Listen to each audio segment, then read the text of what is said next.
Hello everyone, welcome to Possible English Classes. So I'm going to teach you an interesting trick. So அருமையான ஒரு trick இன்னைக்கு நான் சொல்லி கொடுக்க போறேன். அதுக்கு முன்னாடி நம்முடைய சேனலை இதுவரைக்கும் சப்ஸ்கிரைப் பண்ணாதவங்க சப்ஸ்கிரைப் பண்ணிட்டு கூடவே அந்த பெல் ஐகானையும் ஹிட் பண்ணிக்கங்க. ஓகே, அதாவது நிறைய பேர் வந்து பிழையோட பேசுறாங்க. இங்கிலீஷ்ல வந்து நம்ம வந்து தவறு இல்லாம பேசணும், நல்ல ஃப்ளோல பேசணும், மிஸ்டேக் இல்லாம பேசணும் அப்படின்னா நீங்க டெய்லி ஒரு ப்ராக்டிஸ் பண்ணணும். இந்த ப்ராக்டிஸை நான் சொல்றேன், அதை நீங்க ஃபாலோ பண்ணீங்கன்னா கண்டிப்பா சூப்பரா இங்கிலீஷ்ல பேசிடலாம். ஓகே, அது என்ன ப்ராக்டிஸ் அப்படின்னா, ஸோ இப்போ வந்து ஒரு புக் நான் இங்க வச்சிருக்கேன் பாருங்க. So are you able to see this book?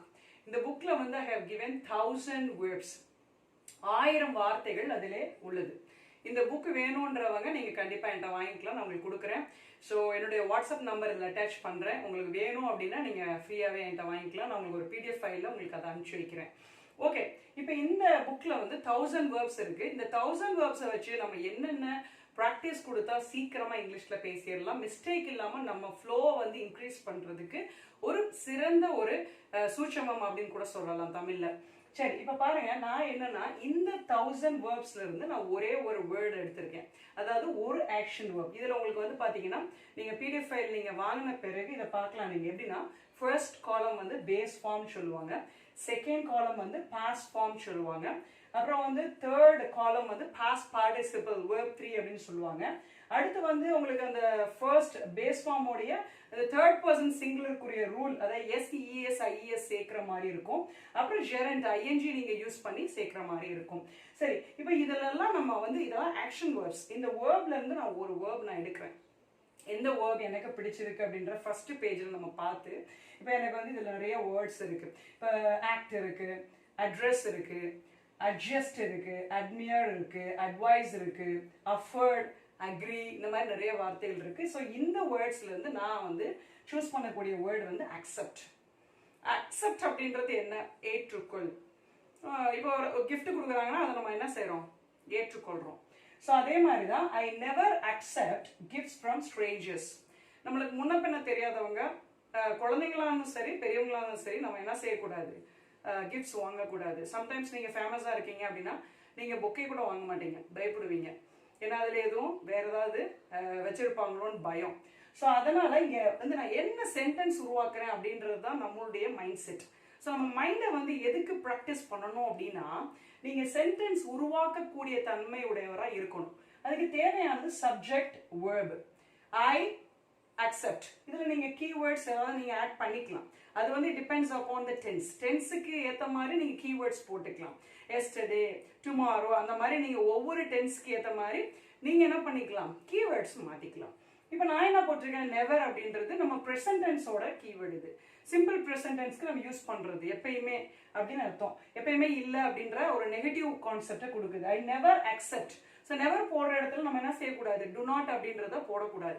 அதை நீங்க மறந்துடாதீங்க. I never accept gifts from Stranger.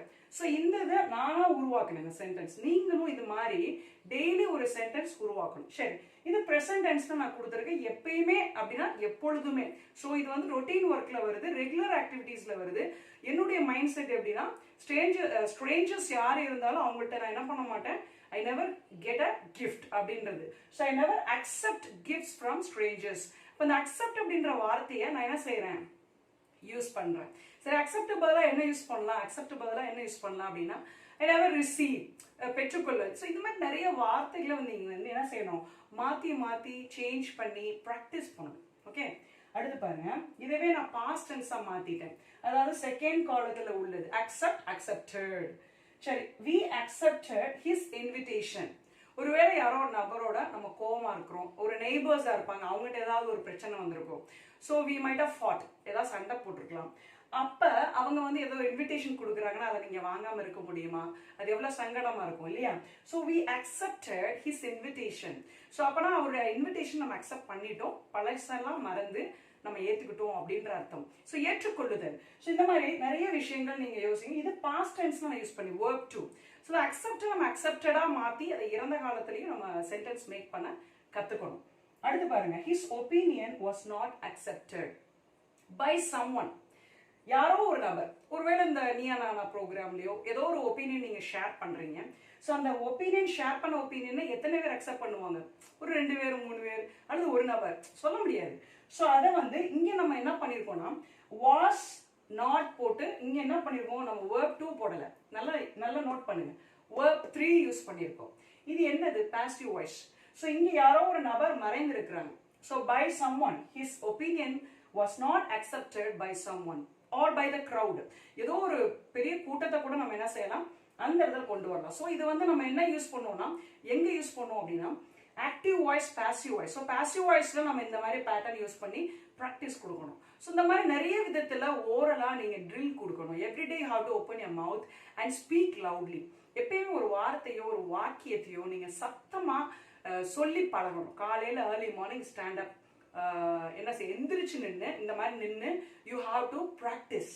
ஏன் எந்திரிச்சு நின்று பண்ணணும், உட்காந்து பண்ணுறதை காட்டிலும் you must over come the fear. என்ன ஃபியர் அப்படின்னா the stage fear. So stage fear நிறைய பேருக்கு இருக்கிறதுனால you have to stand and perform something in front of the mirror. So ஏதோ ஒரு கண்ணாடிக்கு முன்னாடியோ நீங்க நின்று ப்ராக்டிஸ் கொடுக்கணும். ஸோ இந்த மாதிரி பண்ணுங்க. ஸோ இது ஒரே ஒரு வேர்டு, ஒரே ஒரு ஆக்ஷன் வேர்பை வச்சு நான் என்ன பண்ணியிருக்கேன்.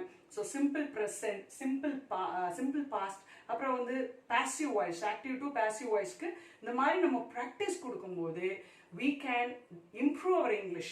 So we can also practice something grammatically effective. நல்ல கிராமரை வந்து effective பேசணும் அப்படின்னா இந்த மாதிரி grammatically நீங்க நிறைய விஷயங்களை ஒர்க் அவுட் பண்ணணும். இந்த ட்ரிக் உங்களுக்கு பிடிச்சிருக்கும் நம்புறேன். நம்முடைய சேனலை சப்ஸ்கிரைப் பண்ணாதவங்க மறுபடியும் நான் சொல்றேன், இது வரைக்கும் நீங்க வந்து சப்ஸ்கிரைப் பண்ணாம இருக்கலாம். இன்னும் நிறைய விஷயங்கள், நிறைய ட்ரிக்ஸ் உங்களுக்கு சொல்லித்தரேன். நிறைய விஷயங்கள் நம்ம பார்ப்போம். Definitely I can support you to speak English. உங்களை நல்லா இங்கிலீஷ்ல பேச வைக்கணும், நான் சப்போர்ட் பண்ணிக்கிட்டே இருக்கேன். நம்ம சேனலை சப்போர்ட் பண்ணும்பொழுது நானும் உங்களுக்கு சப்போர்ட் பண்றதுக்கு நிறைய விஷயங்களை நான் என்ன செஞ்சுவேன், உங்களுடைய பகிர்ந்து கொள்வதற்கு ஒரு வாய்ப்பு எனக்கும் கூட ஏற்படும். ஸோ இந்த வீடியோ நீங்க லைக் பண்ணணும், ஷேர் பண்ணணும், கமெண்ட் பண்ணணும். சரி, இதே மாதிரி இன்னொரு எக்ஸாம்பிள் உங்களுக்கு நான் தரேன். Okay, I'm going to give you another example, okay, to the viewers.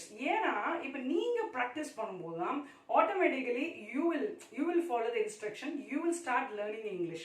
So நீங்க இருந்த இடத்திலே நீங்க உங்களுடைய ஆங்கிலத்தை வந்து கற்றுக்கொள்ளக்கூடிய ஒரு மிகவும் சுலபமான ஒரு சூட்சமம் அப்படின்னா இதாங்க. இதை நீங்க 1000 அல்ல 10,000 அல்ல எவ்வளோ சென்டென்சஸ் வேணா நீங்க மேக் பண்ணலாம், கொஸ்டின்ஸும் மேக் பண்ணலாம். இதை நீங்க ப்ராக்டிஸ் பண்ணி மட்டும் பாருங்க. நீங்க ஒரே வாரத்தில் நீங்க சொல்லுவீங்க, கண்டிப்பா மேம் இதை ப்ராக்டிஸ் பண்ண சூப்பரா இங்கிலீஷ்ல பேச ஆரம்பிச்சிட்டேன் அப்படின்னு நீங்க சொல்லுவீங்க. உறுதியா நெக்ஸ்ட் நீங்க கமெண்ட் பாக்ஸ்ல தெரிவிப்பீங்க. ஓகே பாருங்க, நான் அடுத்த வேர்டு எடுத்து நான் ப்ராக்டிஸ் கொடுக்குறேன். எனக்கு நான் ப்ராக்டிஸ் கொடுக்குற மாதிரி நீங்க அதை உங்களுக்கு நீங்க ப்ராக்டிஸ் கொடுக்குற மாதிரி நினைச்சுக்கோங்க. பட் நான் ஆன்சர் சொல்ல மாட்டேன். ஒரு எக்ஸாம்பிள் சொல்லிட்டு வேணா நான் 2 இது உங்களுக்கு என்ன செய்வேன், நீங்க 2 இது நீங்க ஃபார்ம் பண்ணி எனக்கு அனுப்புங்க, சரிங்களா? ஸோ இப்போ இதுல என்ன வார்த்தை எடுக்கலாம் அப்படின்னா எப்படி சொல்றது, இதுல என்ன வார்த்தை, இப்போ வந்து ஆன்சர் அப்படின்றது பதில் அளிப்பது. ஓகே, ஸோ இதில் வந்து சிம்பிள் ப்ரெசன்ட்ல என்ன நம்ம சென்டென்ஸ் மேக் பண்ணலாம் அப்படின்னா I always give answer first in the class. அப்படின்னு என்ன அர்த்தம், நான் எப்பொழுதும் என் கிளாஸ்ல முதலாளா நான் என்ன செய்வேன், பதில் கொடுப்பேன். ஸோ இந்த மாதிரி நீங்க இன்னும் எனக்கு பாஸ்ட் டென்ஸ்ல ஸோ ஏதோ ஒரு விஷயத்துக்கு நீங்க ஆன்சர் பண்ணியிருப்பீங்க, ஆன்சர்ட் அப்படின்றத வச்சு நீங்க ஒரு சென்டென்ஸும் அதே போல ஒரு கொஸ்டின் நீங்க மேக் பண்ணீங்கன்னா அதுல வந்து ஒரு வித்தியாசம் இருக்கு. என்ன வித்தியாசம்னா, நீங்க வந்து ஆன்சர்ட் அப்படின்றத நீங்க கொஸ்டினா மாற்றும் பொழுது டிட் யூ ஆன்சர் அப்படின்னு வரும், அதுல verb 1 வரும் கொஸ்டின்ல. நீங்க அப்படியே நீங்க கொஸ்டின் மேக் பண்ணி ப்ராக்டிஸ் கொடுக்கலாம். ஓகே, அதே மாதிரி his question was answered அப்படின்னு நம்ம சொல்லலாம். ஸோ பாசிவ் வாய்ஸ்ல யாரோ ஒருத்தர் வந்து அவருடைய கேள்விக்கு பதில் கொடுத்து விட்டார், ஸோ கொடுக்கப்பட்டது அப்படின்றத தான் நம்ம சொல்றோம். ஆக்டிவ் வாய்ஸ்ல தான் கொடுத்தார் அப்படின்னு வரும். ஸோ கொடுக்கப்பட்டது அப்படின்னு போது ஹிஸ் question was answered அப்படின்னு வரும். ஸோ பை சம்ஒன், யாரோ ஒரு நபரால் அது பதில் அளிக்கப்பட்டது அப்படின்னு சொல்லுவோம். ஸோ இந்த மாதிரி நீங்க என்ன பண்ணுங்க, நான் இன்னொரு வேர்ட் தரேன், இந்த வேர்டு வேணாம், நான் உங்களுக்கு இன்னொரு வேர்ட் தரேன், அட்வைஸ். அட்வைஸ் அப்படின்றது அறிவுரை கூறுதல். ஸோ இந்த வேர்டை வச்சு நீங்க ப்ரெசன்ட், பாஸ்ட், பாசிவ் வாய்ஸ்ல நீங்க ப்ராக்டிஸ் கொடுத்து எனக்கு கமெண்ட் பாக்ஸ்ல உங்களுடைய ஆன்சர்ஸ் எல்லாம் எனக்கு வந்து சேரணும். அப்பதான் நான் உங்களுடைய அந்த ஸ்கில்லை வந்து டெஸ்ட் பண்ண முடியும். இன்னும் நாளுக்கு நாள் we can follow many instructions and also tricks. So நிறைய ட்ரிக்ஸ் அண்ட் இன்ஸ்ட்ரக்ஷன்ஸோட உங்களுக்கு நான் என்ன செய்வேன், உதவ முடியும். So when you follow the instruction, definitely I will help you continuously, consistently. So இந்த வீடியோ உங்களுக்கு இந்த கிளாஸ் ரொம்ப பிடிச்சிருந்துச்சு அப்படின்னா லைக் பண்ணுங்க, சரிங்களா? கமெண்ட் பண்ணுங்க. அதே மாதிரி இந்த வீடியோ ஷேர் பண்ணுங்க. சப்ஸ்கிரைப் பண்ண மட்டும் மறந்துடாதீங்க. இந்த வீடியோவை வாட்ஸ்அப் குரூப்பில் நீங்கள் ஷேர் பண்ணி உங்கள் நண்பர்களுக்கும் இந்த சூட்சமத்தை இந்த ட்ரிக்கை வந்து சொல்லிக் கொடுங்க. ஓகே, தேங்க்யூ ஃபார் வாட்சிங் and may God bless you.